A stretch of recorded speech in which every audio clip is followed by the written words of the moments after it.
5 लाख रुपए की बोली लगाई थी अशोक गहलोत ने। अशोक गहलोत साहब 5 लाख आप दे रहे हैं ना, हम आपको 10 लाख देंगे, आप हमारे बच्चे को ना हमें वापस लौटा सकते हैं क्या? ये हम जानकारी लेते हैं। देखिए 16 अगस्त की रात को मैं वहाँ पर पहुँच गया था जालौर में, और 16 अगस्त की रात को पूरे सरकार ने, राजस्थान की सरकार ने पूरी पुलिस फोर्स लगाकर मुझे ढूंढने का प्रयास किया कि सतपाल तंवर की गिरफ्तारी की जाए, उनको वहाँ ना पहुँचने दिया जाए।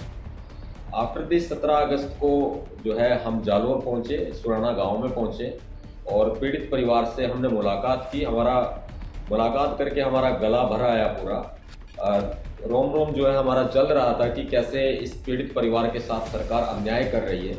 इंद्र मेघवाल की हत्या हुई, इंद्र मेघवाल की हत्या भी जिन परिस्थितियों में की गई ना, वो परिस्थितियां बहुत ही दिल दहला देंगी आपकी। मैंने वहाँ जो महसूस किया, जो देखा, वहाँ जो सिचुएशन थी, वहाँ जिस तरह के हालात बनाए गए, मैं आपको ब्रीफ करूंगा, पूरा बताऊंगा। पीड़ित परिवार से मैंने मुलाकात की। पीड़ित परिवार जो है बहुत सदमे में है, वो उबर नहीं पा रहे हैं इस सदमे से। इतना बड़ा झटका लगा। एक 9 साल का मासूम छात्र जो है, अपना बेटा उन्होंने खो दिया। आज वो पूरे राजस्थान का बेटा है, आज वो पूरे जालौर का बेटा है, पूरे देश का बेटा है, पूरे बहुजन समाज का बेटा है। अब होता क्या है कि जैसे हमारी एंट्री होती है वहाँ पर पुलिस हमें हिरासत में लेने की कोशिश करती है, लेकिन वहाँ पर जितने तमाम भीम सैनिक हजारों लाखों की संख्या में मौजूद होते हैं, वो पुलिस प्रशासन से भिड़ जाते हैं और हिरासत में उस समय लेने नहीं देते। इसके बाद मुझे पूरे पुलिस जाब्ते में सुराना गांव में ले जाया जाता है। पुलिस के अधिकारी अगुवाई करते हैं मेरे काफिले की और मुझे सुराना गांव में लेकर के जाते हैं। मैं वहां पहुंचता हूं तो देखता हूं कि पीड़ित परिवार को उन्होंने एक तरह से बंधक बनाया हुआ है। आगे पीछे सरकार के मंत्री पीड़ित परिवार को दबाने का प्रयास कर रहे हैं। सरकार के कुछ ऐसे मंत्री जो दलित समाज के मंत्री हैं, दलित समाज से संबंध रखते हैं, दलित समाज के मंत्री नहीं है, वो दबे हुए, कुचले हुए हमेशा से वो मंत्री जो कांग्रेस पार्टी में है, कुछ बीजेपी में है, और बीजेपी और कांग्रेस के पदाधिकारी भी वहां पर मौजूद होते हैं जो पीड़ित परिवार को दबाव में रखे हुए हैं। पीड़ित परिवार के ऊपर समझौता करने का दबाव बनाया जा रहा है, नाजायज दबाव बनाया जा रहा है। जो इंद्र मेघवाल के पिताजी हैं, मुझसे देखते ही वो मुझसे लिपटकर, उनका गला भरा आया, उनकी आंखें भर आई, वो रोने लगे। काफी मिनट तक वो है मेरी छाती से हटा नहीं, बिल्कुल सतपाल भाई आप ही न्याय दिलाओगे, सतपाल भाई हमारी मदद आप ही कर सकते हो। मैं मिला इंद्र मेघवाल की माताजी से मिला मैं। उनकी माताजी टूटकर आधी हो चुकी है।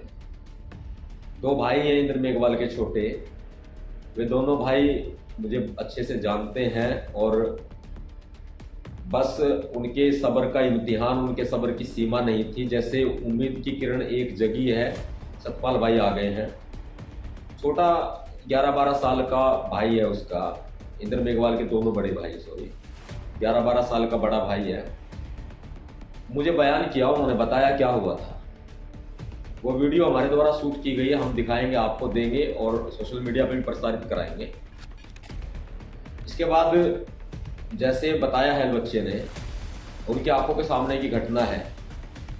ये जो छैल सिंह जो टीचर है ना, शिक्षक जो है, जो अभी पुलिस की कस्टडी में है, जेसी में है, जुडिशियल कस्टडी में है, इसने जैसे मटकी जो पानी की होती है, पानी की मटकी वहां पर स्टाफ के लिए है, ये स्टाफ के लिए है। मैं आपको बताता हूं, इस मटकी में से जो जनरल कास्ट के जो लोग हैं ना, जो जनरल कास्ट के स्टाफ के लोग हैं, या बाहर से जो मेहमान आते हैं स्कूल में, या बाहर से जो पेरेंट्स आते हैं जो जनरल कास्ट के हैं, जो राजपुरोहित हैं या राजपूत हैं या ब्राह्मण हैं, वो उस मटकी से उसमें पानी दिया जाता है। वो फ्रीजर वगैरह की व्यवस्था नहीं है स्कूल के अंदर, कोई ज्यादा बड़ा ये नहीं कह सकते हम, काफी इलाका जो है पिछड़ा हुआ है, तो पानी की मटकी होती है वहां पे। और जो अमूमन आम बच्चे जो पीते हैं ना पानी, जो अमूमन आम बच्चे पानी पीते हैं, इनके लिए एक अलग से टंकी बनाई हुई है, इनके लिए अलग से एक टंकी बनाई हुई है। वो टंकी में से वो बच्चे पानी पीते हैं जो कि जनरल कास्ट के, जो कि अपने आप को उच्च वर्ग का कहते हैं, वो बच्चे पानी पीते हैं उन टंकी में से। जबकि दलितों के लिए एक अलग से उन्होंने बिल्कुल गंदगी भरी जो एक टैंक टाइप में उन्होंने बनाया हुआ है, अस्थायी तौर पे, परमानेंट नहीं है वो, अस्थायी तौर पे बनाया हुआ है। और वहां पर मक्खी मच्छर वगैरह ऐसे ही गंदगी वगैरह पड़ी रहती है। गंदा पानी पीने को वहां बच्चे मजबूर हैं। वो वहां पर जिस गर्मी का मौसम है, जो सामने आया, जो वहां बच्चों ने बताया मुझे, वहां जो ये बच्चा प्यास से बिलबिला रहा था, उसको प्यास लगी थी, और जो अमूमन जो दलितों के लिए अलग से इन्होंने पानी की व्यवस्था की हुई है ना, पीने के पानी की, वो गंदा पानी वो पीने का नहीं है। गंदा पानी, एक तरह से गंदा पानी पीते हैं वहां बच्चे। ये निजी स्कूल है, उसके बावजूद ये हालात है। वो बच्चा जो प्यास से बिलबिला रहा था, वहां पानी अवेलेबल नहीं होता है, तो इस बच्चे ने, वहां जिस समय कोई नहीं होता, स्टाफ रूम जो है, इस बच्चे ने जाकर के मटकी में से पानी पीना चाहा, पी नहीं पाया वो पानी।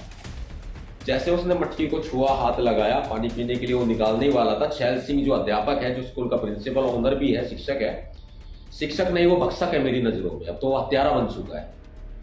उसने बच्चे को बुरे तरीके से पकड़ लिया, उसको घसीट के जो है बिछा दिया जमीन में, फेंक के मारा दूर। उसके चोट लगी, काफी चोट लगी उसको, अंदरूनी चोटें लगी, बैक में भी और सामने भी। उठाया उसको, दोबारा से उठा करके घुसा मारा उसकी आंख में। उसकी आंख फूट गई बच्चे की आंख फूट गई। उसके कान पे पता नहीं क्या मारा। सारा पूरा स्कूल खड़ा होके वहां देख रहा था। मंजर बड़ा दर्दनाक था। बच्चे जो इंद्र मेघवाल के जो भाई है ना, उन्होंने भी देखा। कान पर मारा, कान का पर्दा फट गया, नीचे से नस पूरी फट गई, मतलब बच्चा अधमरी स्थिति में पहुंच गया। जैसे ही उनके पेरेंट्स को सूचना मिली, अपने बच्चे को हॉस्पिटलाइज नहीं कराया स्कूल वालों ने, मार के फेंक दिया उन्होंने, तो स्कूल के अंदर ही उठा ले जाओ अपने इसको, नीच जाति के लड़के को उठा ले जाओ। इसकी हिम्मत कैसे हो गई कि इन्होंने अध्यापक की मटकी को हाथ लगाया। ये शब्द थे वहां स्कूल का, जो निजी स्कूल का जो प्रशासन है, अदर जो टीचर हैं, जो आज अपने अध्यापक को बचाने का काम कर रहे हैं, इस नीच बच्चे की हिम्मत कैसे हुई जो इन्होंने हेडमास्टर की मटकी को हाथ लगाया। उसके बाद छैल सिंह लाते मार के, धक्के मार के उनके परिजनों के साथ में दुर्व्यवहार करता है, और बच्चों को उठा करके उसके परिजन ले जाते हैं, हॉस्पिटलाइज करते हैं। मना कर दिया जाता है, वहां पर जो साइला इलाका होता है, मना कर दिया जाता है, नहीं लेंगे भाई। सुराना गांव के बाहर एक अस्पताल है, वहां पर लेकर जाते हैं, गवर्नमेंट हॉस्पिटल है, गवर्नमेंट हॉस्पिटल में इलाज के लिए मना कर दिया जाता है। समय पर इलाज नहीं मिलता, बच्चा मरता नहीं। मैं आपको बता देता हूं, यहां अस्पताल में भी जातिवाद है। सुराना गांव के बाहर कोने पे ही अस्पताल है, सरकारी अस्पताल है, सरकार द्वारा संचालित है। वहां पर भगा दिया गया बच्चे के परिजनों को कि हम इलाज नहीं करेंगे। ये मटकी वाली बात थी, सब जगह फैली हुई थी कि इसने हिम्मत कैसे हो गई इस बच्चे की, एक नीच जाति के दलित दबे कुचले एक ऐसे आदमी की हिम्मत कैसे हो गई जो इन्होंने प्रिंसिपल की मटकी पर हाथ लगा दिया। वहां से लेकर के जाते हैं बच्चे को हॉस्पिटल में, शहर में ले जाते हैं, जालौर में ले जाते हैं। वहां भी अस्पताल इलाज करने से मना कर देता है। उस समय चोट गंभीर नहीं होती है, देखो पर्दा फट गया, नस फट गई, इलाज हो सकता है।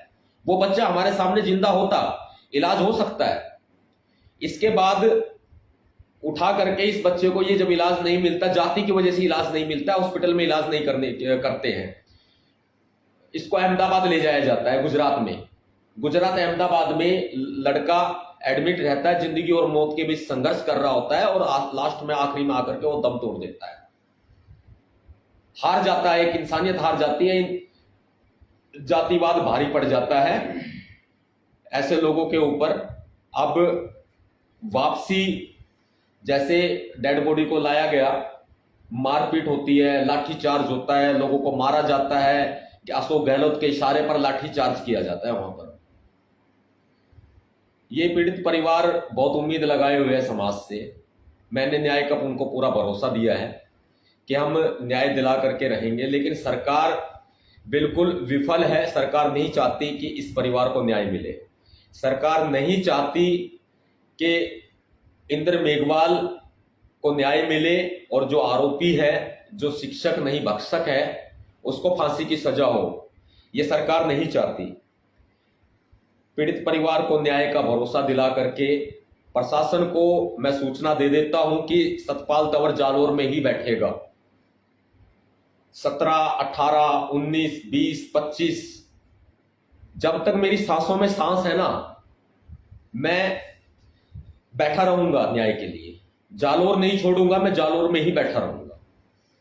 जैसे ही मेरी जालोर में बैठने की घोषणा होती है, वैसे ही पुलिस प्रशासन पूरा अलर्ट हो जाता है। अशोक गहलोत सरकार मेरी गिरफ्तारी के आदेश देती है।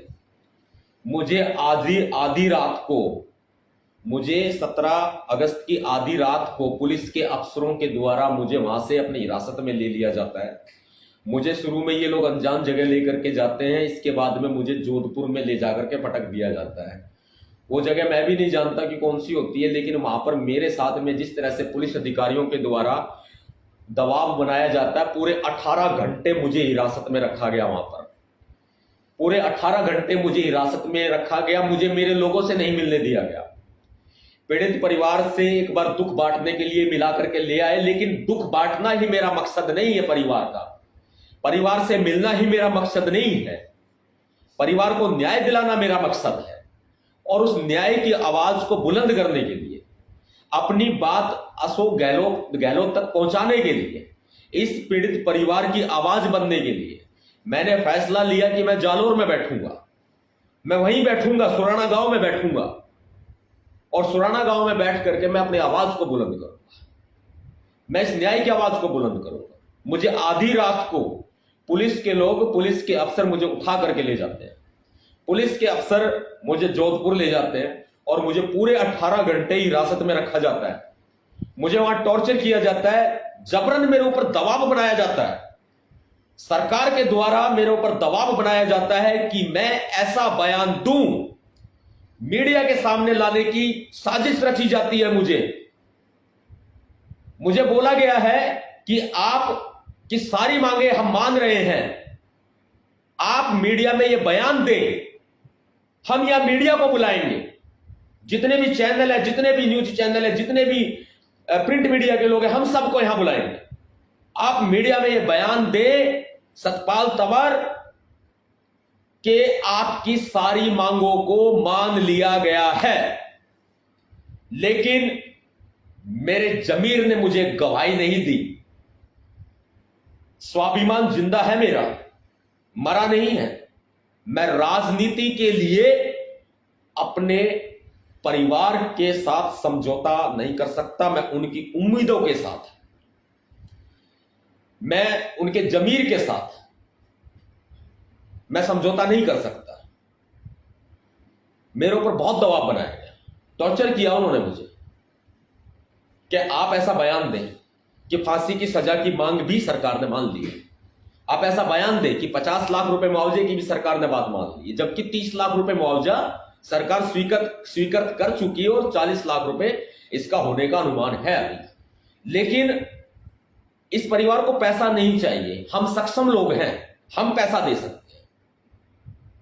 5 लाख रुपए की बोली लगाई थी अशोक गहलोत ने।